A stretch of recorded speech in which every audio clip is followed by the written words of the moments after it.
yeah, we hope you get to see kind of how the trip went and maybe sign up for it next year. Yeah. So we'll be looking over 3 things today in our workshop. The first one is the mangrove trip. Since we were the first batch of students who went for this mangrove trip, when we came back, a lot of people asked us questions, and we'll be answering some frequently asked questions about the mangrove trip. And then for 2 and 3, we'll just talk about activities you could do at home today, especially today, and then just in the long run, what you can do amidst this pandemic to help the environment. This is just a little quote to get us started. In every walk with nature, one receives far more than they seek. So that we hope that after this presentation, all of you take back a lot of information with you. So just a positive quote to get started. So the mangrove trip. The first question which was asked to us was, where did we go? So obviously we went to Chongthar, which was on the coastal regions. And we traveled from Yangon to Chongthar. It was a straight 8-hour drive. And Chongthar is actually a small village. And once we reached there, we were camping in tents. So the whole point was, because we went to a coastal area, we were camping in tents, and we used to make our own breakfast and dinner. However, lunch was served to us because during the day we were involved in the mangrove activities. And we also went on a short tour to see the different species and differentiate between the different species of mangroves. So why did we go on the trip? Basically, I'm sure a lot of you remember last year, this Norwegian climate scientist or climate activist came into our assembly, and he talked about Thor Heyerdahl Climate Park, and that was actually Thor Heyerdahl himself. He is one of the founders of Worldview International Foundation, and they just have a lot of climate parks, like here in Myanmar, and they granted ISY 100 acres to plant mangroves to kind of meet our goal to become carbon neutral by 2025. So it was just them giving us a chance to kind of be better and improve our carbon footprint. So why are mangroves important? Why is it that ISY took the initiative for only mangroves? There are basically two main reasons to this. The first one being it stabilizes shorelines, and the second is climate change. I'm going to talk about stabilizing shorelines first. It's because, as I talked about it initially, we were camping on a coastal region. So mangroves basically act as natural barriers, and among like 1/4 of the population in the world lives 100 kilometers from coastal areas.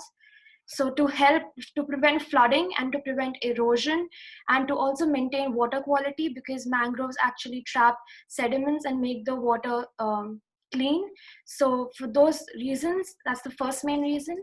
And the second reason is climate change. I'm sure you all have heard this word a lot past this year, but it also helps in climate change and carbon storage. So mangrove forests are the best kind of trees which can trap carbon. They trap a lot of carbon and they spread it evenly among their roots and their soil. And that's why we keep on talking about the carbon footprint. And that's how it helps us. The mangroves basically store a lot of carbon, more than what tropical forests do. And of course, sustainable development. We know that mangroves, and not only mangroves, a lot of forests are depleting because of the mass tourism projects which come up because of polluting industries. But it's our duty to actually save these forests. So that's the reason why ISY indulged in the mangrove.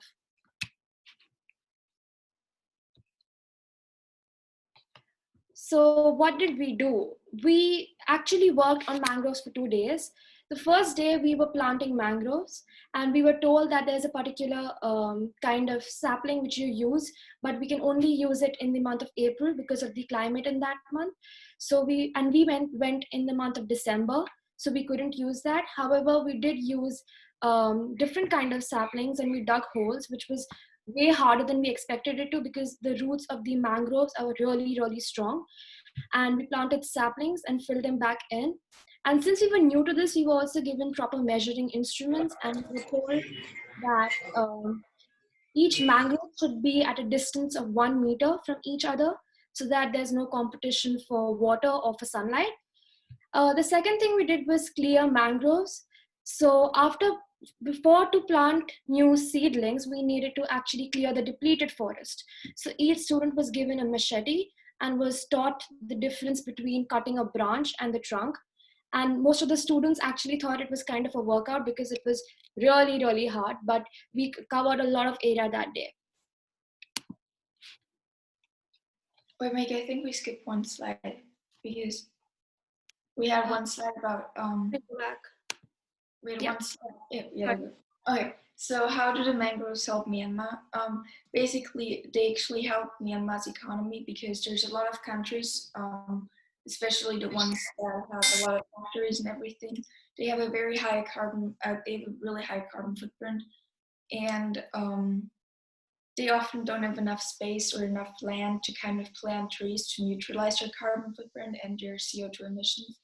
So those countries pay countries like Myanmar to plant mangroves for them, and Myanmar could actually make money off that, which could improve the economy. So, Yeah. I think this was the most frequently asked question, that was sacrificing your week without walls worth it for the mangrove trip? And personally, actually, I could speak for everyone while saying this, it was worth it because we were only a group of 9 students, the first 9 students to actually go on a trip like this. And we not only indulged in activities like planting mangroves and clearing forests, but we also did boating and snorkeling. And I personally faced a lot of my fears of I don't know, swimming in the ocean. And we also went to visit one of the local schools over there and got to interact with the children of the local school and play the Myanmar traditional games. So I would say definitely worth it. yeah, I mean, you just have to look at the pictures. I think you're camping at the beach, and it's absolutely beautiful. One night there was like the moon was up and it was red moon, and it was very impressive. And the food is actually pretty good. You have to cook it yourself, but it's an experience, and you don't have to do any group bonding games that you don't want to because you're just bonding as a group in general. And then, as Marika said, in the end, you can go snorkeling and you can go rowing and everything. But even just planting the mangroves and clearing was really interesting because it just shows what people do, and it's also a very good way to kind of build off anger, and it was very fun. I never thought it would be that fun. So Yeah. And we also came to know that the mangrove forests for Chongthar village are extremely productive for them. It's actually their source of living because they would actually go to we saw people going to the mangrove forests for doing, I mean, they have a lot of crabs there. So when we saw people going to these mangrove forests for taking wood or for catching fish for any other reason, but mangroves were a really important part for the villagers over there. Bye. That's the end of the mangrove discussion. Coming to a fun activity you can do at home. I'm pretty sure you all have heard of germination, and there are 5 really simple steps to it. The first step is that you just need to take cotton wool. I'm sure you guys have that at home, and place it on a tray or a container. Hopefully, not a plastic container because it's Earth Day, but you can make one with thick paper. And you basically have to spray water on the cotton so that it's evenly damp, and place seeds. If you do not have seeds, it's completely okay, fine. You can just take one of the pulses you use for cooking, or 2 or 3, and just spread them evenly on the cotton because that works too. Then put the tray in a bright area and make sure that it is not in direct contact with the sunlight. And you basically just have to wait for it to grow. And I suggest that after a week, you will see it sprouting. So you should shift it to a pot with actual soil so that it can grow well. Um, Otherwise, I mean, it's a pretty simple activity and it's quite fun to see how the plant starts growing. So some other activities that you can do at home is that's actually something we were going to do as a workshop if we would be in ISY today. So you can build birdhouses from just like take a piece of wood and build a birdhouse. because we all know there's a lot of crows, but we also know there's birds like sparrows, and you could give them a place to live and yeah, help increase bird habitats in your city because that's more important than people think because they're vital for our ecosystem. And second, you could try growing your own foods because we know they all taste better if you grow them and it's more sustainable. And you can take part in online protests. Fridays for Future has a feature where they went digital, so you just need to design your own poster, which is very fun. And then you either post it to your story, that's for Instagram, you either post it to your story on any social media, or you can send it to FFF Digital on Instagram, and then they may actually repost it, and you could be part of a digital strike. And I think this Friday is a really big one. So. Um, so, of course, it's no surprise that we're going to talk about the global pandemic, that is obviously the virus. So, we know that the virus has caused a lockdown in many places, and we all have been advised to stay at home to keep ourselves safe. And I think Charlotte and I also hope that all of you are safe and at home. And this might sound really bad saying it, but it actually has had a very positive impact on the environment. So, because the factories have shut down, because we do not have much pollution anymore, the pollution and emission levels of greenhouse gases, which were harmful for the environment, have fallen drastically. And even though it's the global pandemic and it's obviously taking people's life, and we do not want that, it has brought a very, very positive impact on the environment. But we do know that everything's going to change someday. And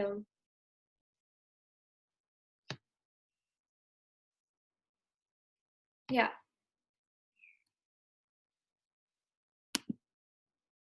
All right, so here's some things that you could do at home during this pandemic to kind of help the environment.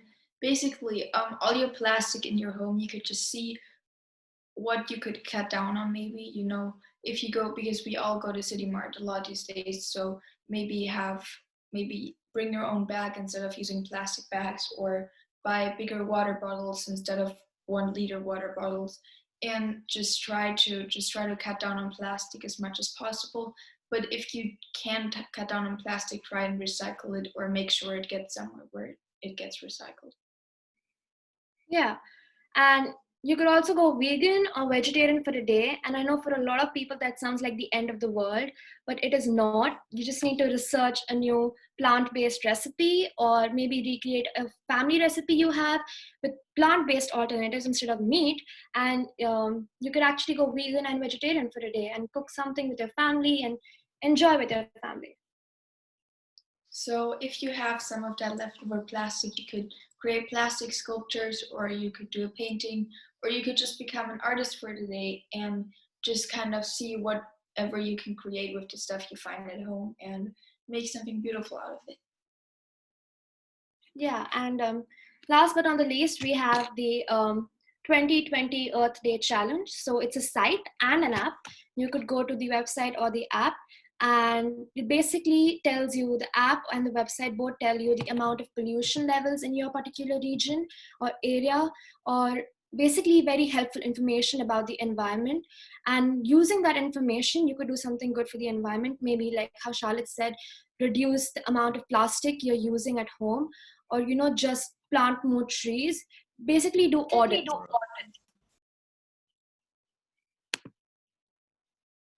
All right, so here are just some facts to kind of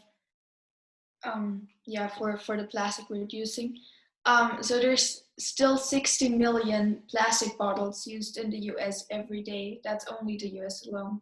And there's 500 million straws, and that's very bad, save the turtles and everything. And only 9.1% of that gets recycled, and over 75.4% is sent to landfills as of 2015, and that's the most recent data we could find. And then the other part gets burned. So it's not, it's just not good. So please just try and cut down on your plastic, because you can actually do a big impact with really little. Yeah. And as I said earlier, we all know that we hope that this virus is going to calm down and become better. But once it does, the factories are going to start working again. The pollution levels, the greenhouse emission is going to start again. And there's nothing we can do about it at that point. But stuff which we can do, like not use plastic bottles or carry your own bottle when you go out, and maybe not use straws, because nowadays a lot of companies are also taking initiatives of using paper straws instead of plastic straws, which is actually a good initiative. We could just do something small on our part to save the environment. So yeah. And that was it. If anyone has any questions, then please go ahead and ask us. Okay, guys, if you want to, please keep yourself muted. If you want to say something, then unmute yourself. At this time, could you stop sharing your screen, Mahika, so that we can see each Yeah, other? I can. How do I? Okay. Stop share. Yeah. Oh, there you go. Good. And then I don't know if you guys know, but at the top right corner, there's something called gallery view in Zoom. And then if you click that button, it lets you see everybody. So you can see everybody who's here today, which is, there's 88 of us here today. So it's great. What a great turnout. I'm very happy with how many of you turned out. So if you want to say something, go ahead and unmute yourself. Then you can ask your question, and then Mahika or Charlotte will try to answer your question. Okay?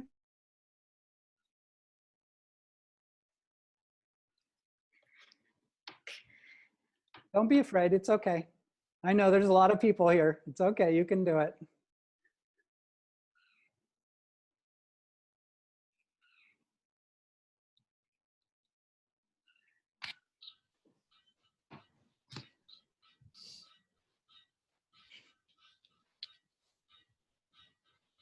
Can I go first then? Mm-hmm. Okay.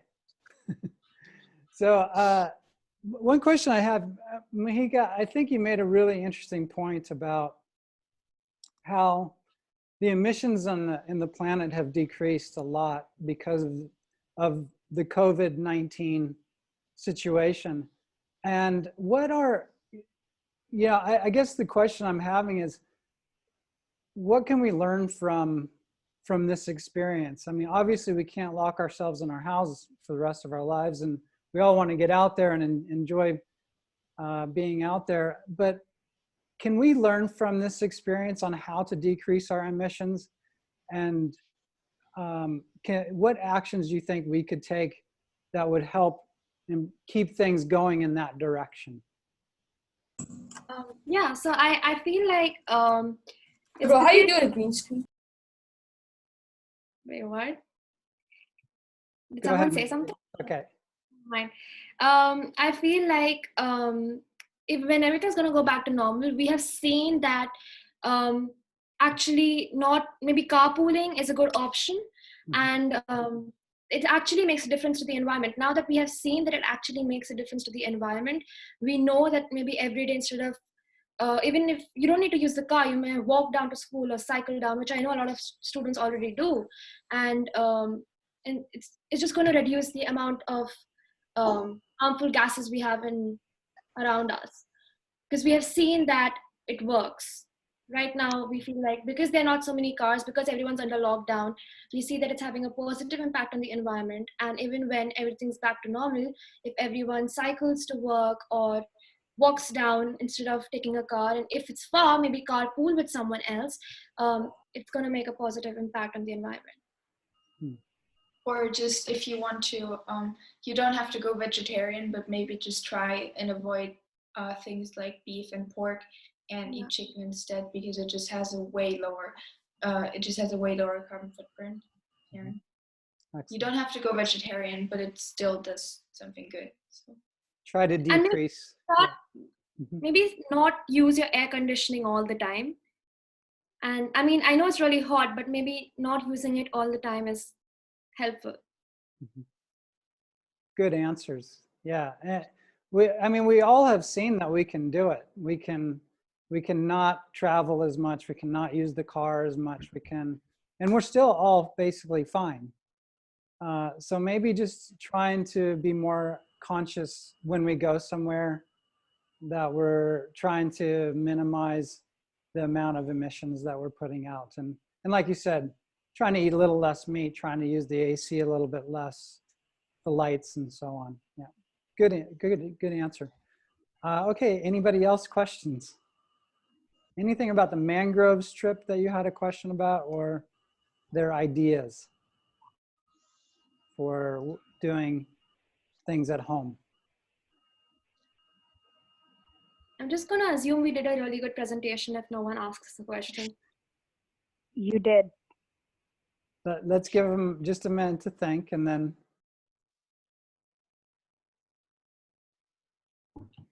teachers, anybody?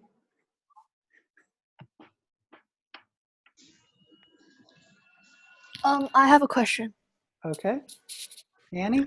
So, so you said that in the presentation so you actually planted more of the mangrove tree, right? So, how many trees did you plant in the end? We didn't really get a number of how many trees we planted, but we worked for about 2 hours, and I'm pretty sure we did more than 50, maybe even 100, but I'm not sure how many there were exactly. I don't know, Mr. K, if you have any numbers, maybe, but they didn't really give us numbers. They just gave us plans to plant, and then, Yeah, okay.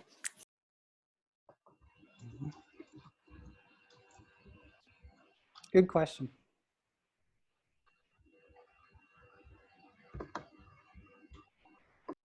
So are we gonna do this next year?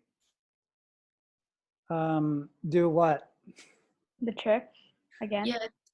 Oh, So it's planned to be every year now, and then in 2025, ISY with those mangroves planted should become carbon neutral, so that we've reached our goal.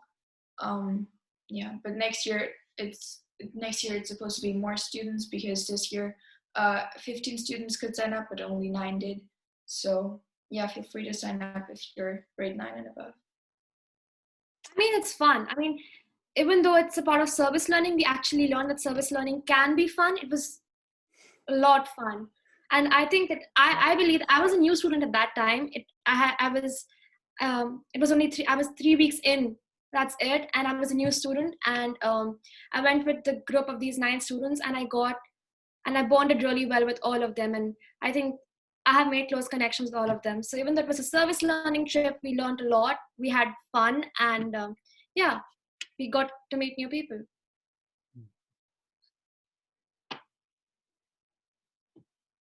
I agree. Service learning can be really fun.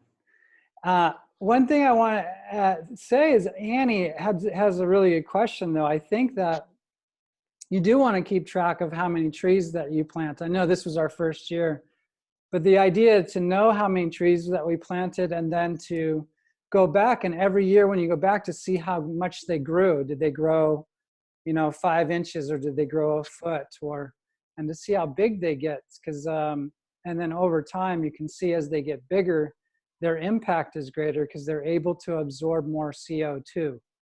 And the more they absorb, the more better impact it is on our carbon footprint. So that's something you, hopefully in the coming years, we'll keep track of, we'll keep close track of. Okay. Any other questions? Or comments, anything?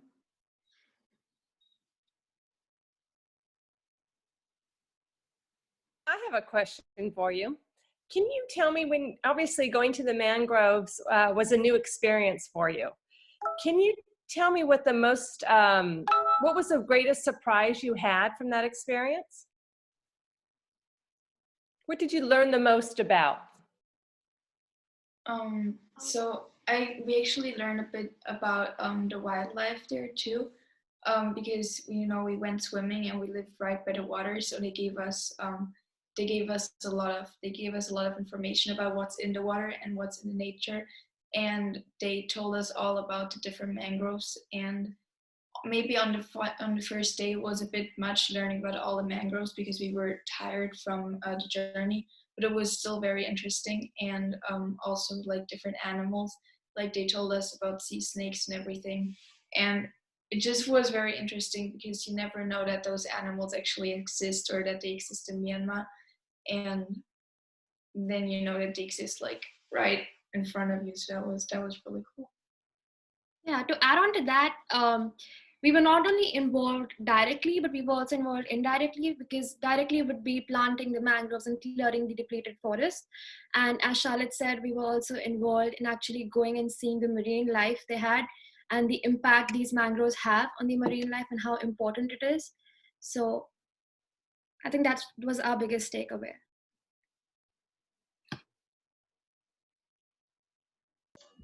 Good answer. You really see the relationship between the wildlife and the mangroves and the sea, and how it's all connected together and they all need each other. That's really cool. Good. Wow, it's so great to see all your faces here. Any questions that you guys have for Mahika or Charlotte? You can tell they love talking about it. So, oh. Yeah, what steps are you guys taking in like Earth Day and, you know, being sustainable and stuff?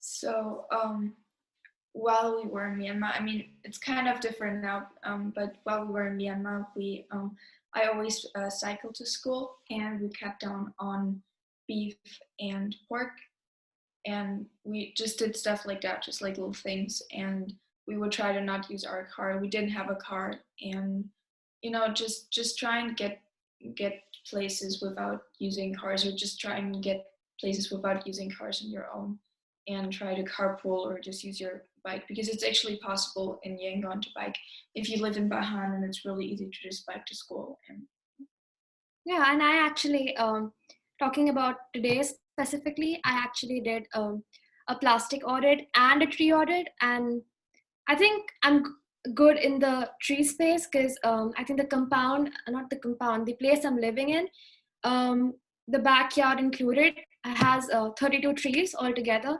So I think I'm good in that aspect. But the plastic audit really told me that I could actually cut down on the kind of plastic I'm using, because I do not need that much. Even though we take our own bags when we go outside to marketplace, our cloth bags, but I realized that I could really cut down on the amount of plastic I'm using at home. Mahika, can you explain what you did for an audit? What do you mean by that, and how did you do it? So an audit is basically, you have to start by research. And by research, I do not mean surfing the internet. I mean, like, if you're doing a plastic audit, you need to go around your house, see where all you're using plastic everywhere. And you have to actually, after you're done completely, you have to sit down and, make a kind of a list and see that where all can you reduce it. Do you actually need to use plastic there? So, for example, if you just have a plastic bottle of water at home, like a packaged drinking water, if you buy more every week, then that's not actually required. You could just recycle the bottle again and again. And as Charlotte was talking earlier about the the plastic which we don't require, you could also make stuff with it and post it on the internet for Earth Day. So basically, an audit is where you do a research and list down the things, and then ask yourself what you can cut down on or how it is impacting the environment. So it's really becoming more aware of how much plastic you are already using. And actually, did you write it down? Did you track? How did you keep track of it? So basically, I think for me, I realized that we don't have the plastic which we buy every day, that kind of plastic, but we have the kind of plastic which has been with us for years, in which you store food, like proper boxes. And I never actually counted that as plastic being harmful for the environment. But today, doing the audit, I went around in the kitchen, and my mom was just cleaning up stuff, because I mean, we have nothing else to do, and she was cleaning up stuff, and she was just stacking all the boxes up, and I realized that even though we use it for even though they're just containers for food, I use a lot of plastic. And I mean, I asked myself, what's the point of giving a presentation on the environment if you yourself are using so much of plastic? So yeah, we are not going to buy more of that. So yeah, being self-aware and basically stacking up and counting, that's how I went about it. And you could also work together with organizations like Bokashi to kind of, if you have bio waste or biodegradable waste, that you put it in a separate container, and then they can take it or they teach you how to do a compost out of it. And then that's actually really good for your backyard if you have one, or they can take it and collect it and then make something out of it. So. Great ideas. Very good.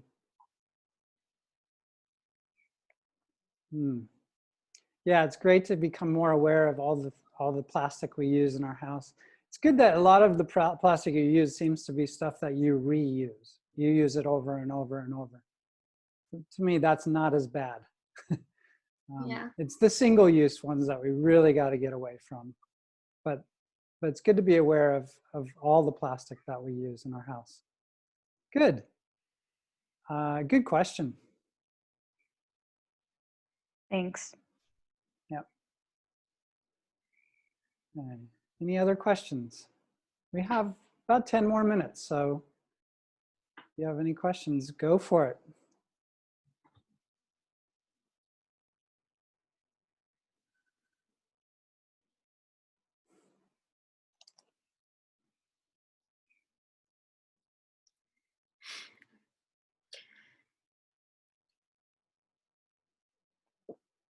I have a question. Okay. So you mentioned that there was about, let me do the math. I think it was like 70% of the plastic went to landfills. Is that right? And Did I mention that? Yeah, and about 15%, yeah, in your presentation. Yeah, it's Yeah. about You said 9%, only 9% gets recycled. And I think only 9% gets recycled, right? And yeah. it seemed like about 75% of it goes to the landfill. Yeah. And you said the other 15% gets burned. I also kind of had a question about that. Is it just getting burned, or see, my question is how, I think what percent ends up in the ocean? My understanding is a lot of plastic ends up in the ocean, and I was wondering if you could talk about that. I think when they were talking about landfills, they also meant the ocean, because there wasn't a percentage for the ocean. There only was those 3%. But I think that a big part of those landfills actually ends up in the ocean. Yeah. So. Right. And what happens when it gets into the ocean? What happens to the plastic?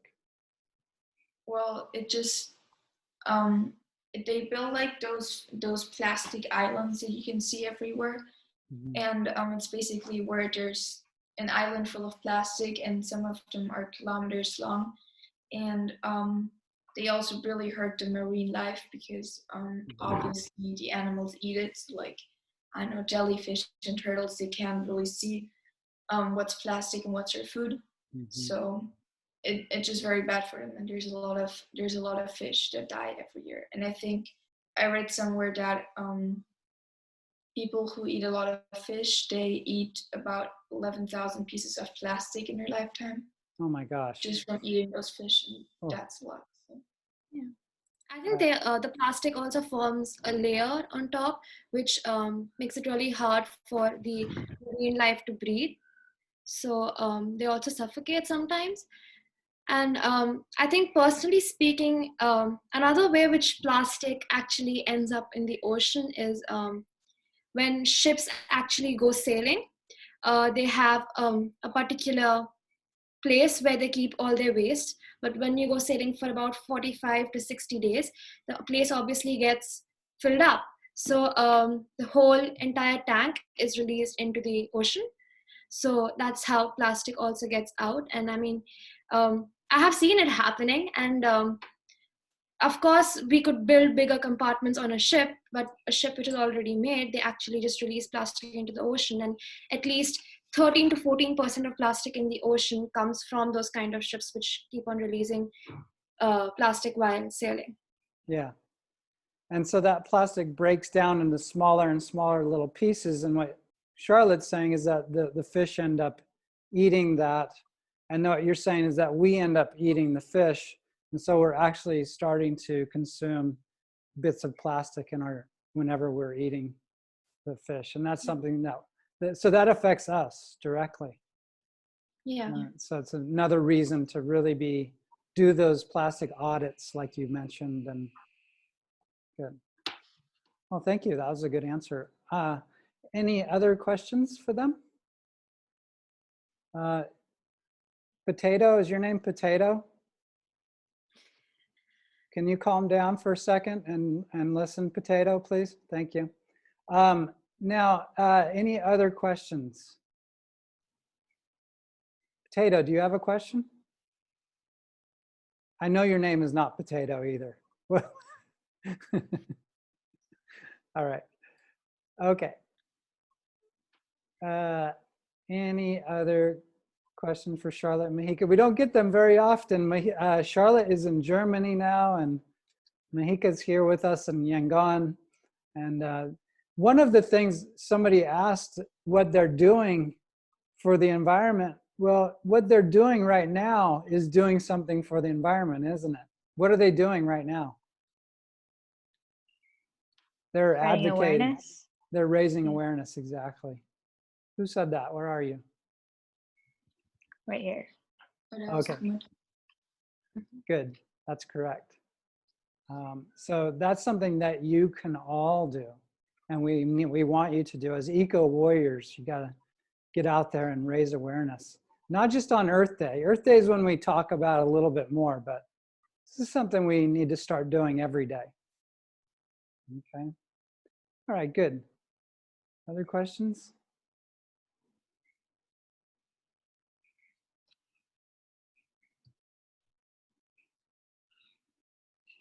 If there aren't any more questions, we'll end a little bit early, 5 minutes early. I'll give you one last chance. This is your chance to ask something. To anybody who wants to go to the mangrove trips next year, just suggesting it's a very interesting trip because you get to be with nature. Like we're not living in those kind of hotels or, you know, service departments like we usually do with Week Without Walls. We are like literally right under the coconut trees. So it gives you a chance to be with nature, and it also makes you interact much more with your peers in ways you can't do. Thank you, As a Gautam. person, Yeah. as a person who's like friends with a lot of people who went to the mangrove trip, I can tell you that I felt left out a lot. Hope you can go next year. I think Yeah. what's also important is the food was really good. And I know there were people who were like, oh, you actually had good food. I thought you had to do it yourself. But I think we had a pretty healthy diet. We ate a lot of rice and lentils and things like that. And then for lunch, we got to eat at the beach, at a restaurant at the beach. And we also got to eat a lot of fresh coconuts, and it was really good. So even the food was good. And I know that a lot of people on other trips got sick. Nobody got sick on our trip. So I'm just saying, it's really fun, and just join if you want to, because it has a lot of benefits. Yes, bribe them with food, Charlotte. That's the best way. I mean, we had to cook. So if you're not good at cooking, you still have to eat it because you made it. But yeah. Manu, you were on the trip. Did you have anything to add?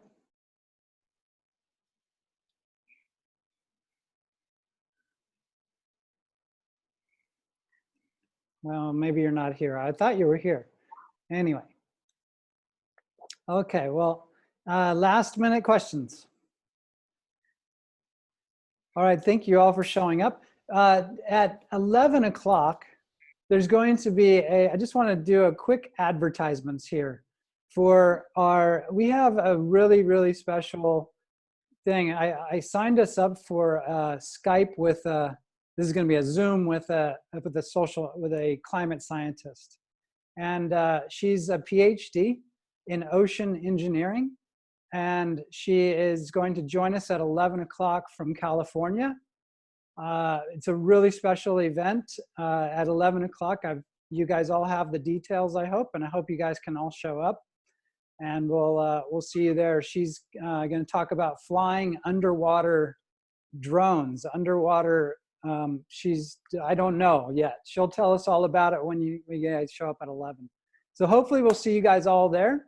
And thank you. Wow, what a great turnout. We had 86 students show up today for Mahika and Charlotte's Zoom presentation. It's great that you guys did that. Thank you, Charlotte and Mahika, and thank you to everyone who showed up. May I ask Isabella? Yes, you can ask a question. Go ahead. Isabella, you got to turn off you got to make it so you unmute yourself.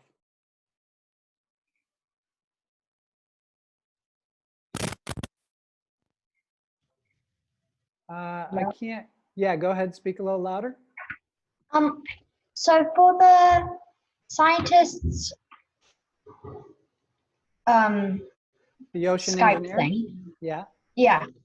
Do we have to come? No, you don't have to. We'd love it if you showed up, but it's really something you don't want to miss out on. If you can come and it's easy for you to come, then I would be there, because this doesn't happen every day. Okay? Okay. Yeah.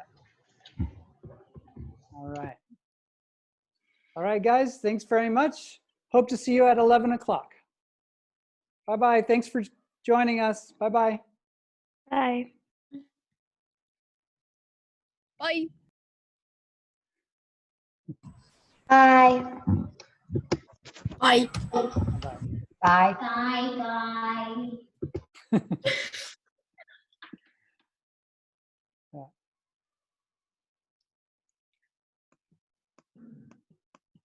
Good. All right, Charlotte and Mahika, thank you very much. That was fantastic. Thank you. Okay, we'll see you guys at 11 if you can make it. Yeah. Okay, bye-bye.